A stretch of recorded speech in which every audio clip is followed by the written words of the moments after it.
I was convinced to make yet another sourdough loaf this weekend. This is a cinnamon sugar swirl. The ingredients and recipe will be listed in the comments. But there is something that I would like to go over. The recipe calls for 150 grams of active starter, and it is important that you use 150 and not 100 like the typical sourdough loaves call for. And that is because the more active starter you have, the less time the dough needs to bulk ferment on the counter, which means it will be less sour. That, in addition to the honey that I put in, will make the dough sweet.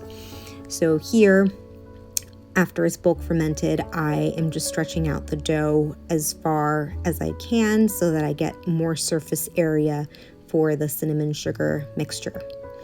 So I actually used 3 times the amount of cinnamon that the recipe calls for. I love cinnamon. Everyone in this house loves cinnamon, and I think it was the perfect amount.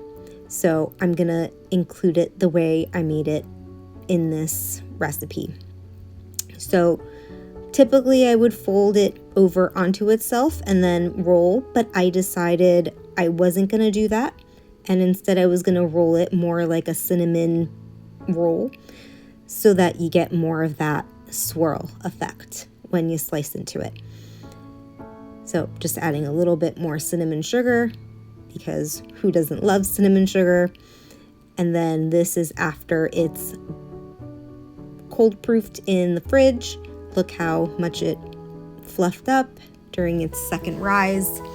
So I'm just gonna dust it with a little bit of rice flour, and it's gonna give it a lot of contrast between the rice flour and the cinnamon sugar as it caramelizes. So that is the final design, and that is after 30 minutes in the oven for 450, and then at 425 for an additional 15 minutes. I think it looks fabulous. And this is the swirl design. What do you guys think? Leave a comment, like, and subscribe.